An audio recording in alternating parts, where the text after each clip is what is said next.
Caspian সাগর আসলেই কি সাগর নাকি হ্রদ? এই সাধারণ ভৌগোলিক প্রশ্নের আড়ালেই লুকিয়ে আছে এক জটিল আন্তর্জাতিক রাজনীতি। কারণ এর তলদেশে আছে বিপুল পরিমাণ তেল ও গ্যাস। এই সম্পদের মালিকানা কার হবে তা নিয়ে এর তীরবর্তী 5টি দেশের মধ্যে স্নায়ুযুদ্ধ চলে আসছে দশকের পর দশক ধরে।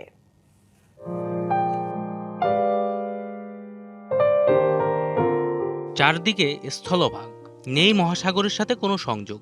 ভূগোলের সংজ্ঞায় একে বিশ্বের সবচেয়ে বড় হ্রদ বলা হলেও বিশালতা আর লবণাক্ত জলের কারণে এর নাম কাস্পিয়ান সাগর। তবে এটি সাগর নাকি হ্রদ, বিতর্কটা শুধু ভূগোলেই নয়, এর শেকড় গেঁথে আছে অর্থনীতি আর আন্তর্জাতিক কূটনীতিতে। কারণ এই জলাশয়ের নিচে লুকিয়ে আছে প্রায় 5,000 কোটি ব্যারেল জ্বালানি তেল এবং 300 ট্রিলিয়ন ঘনফুট প্রাকৃতিক গ্যাস। নিয়ম অনুযায়ী কাস্পিয়ান যদি হ্রদ হয়, তবে আন্তর্জাতিক আইন অনুযায়ী এর সম্পদ 5 দেশের মধ্যে সমান 20% করে ভাগ হবে। এই নিয়মের সবচেয়ে বড় সমর্থক ছিল ইরান, কারণ তাদের উপকূলীয় সীমানা সবচেয়ে ছোট। অন্যদিকে এটি সাগর হলে সমুদ্র আইন অনুযায়ী যার যার উপকূলের দৈর্ঘ্য হিসেবে সীমানা নির্ধারিত হবে। এতে সবচেয়ে বেশি লাভবান হবে রাশিয়া এবং কাজাকিস্তান। এই আইনি মারপ্যাচেই আটকে ছিল বিলিয়ন ডলারের জ্বালানি।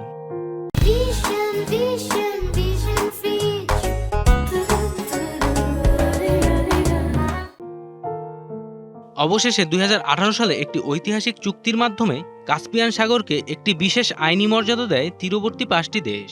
পানির উপরিভাগ সবার জন্য উন্মুক্ত রাখা হলেও তলদেশের সম্পদ ভাগ করা হয় উপকূলীয় সীমানা অনুযায়ী।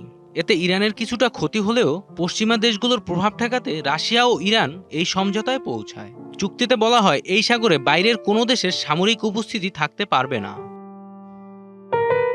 বর্তমান ইউক্রেন যুদ্ধের প্রেক্ষাপটে কাস্পিয়ান সাগরের গুরুত্ব আরও বেড়েছে। রাশিয়ার ওপর পশ্চিমা নিষেধাজ্ঞার কারণে ইউরোপ এখন বিকল্প জ্বালানির খোঁজ করছে, আর তাই রাশিয়াকে এড়িয়ে আজারবাইজান ও কাজাকিস্তানের তেল গ্যাস ইউরোপে নিতে কাস্পিয়ান সাগরই এখন সবচেয়ে গুরুত্বপূর্ণ ট্রানজিট রুট। এটি সাগর নাকি হ্রদ তা দিয়ে হয়তো সাধারণ মানুষের কিছুই যায় আসে না, তবে আন্তর্জাতিক কূটনীতিতে এই একটি শব্দের সংজ্ঞায় নির্ধারণ করে দেয় বিলিয়ন ডলারের অর্থনীতির গতিপথ, যার সরাসরি প্রভাব পড়ে বৈশ্বিক জ্বালানি বাজারে। জয় রায়, ডিবিসি নিউজ ডেস্ক।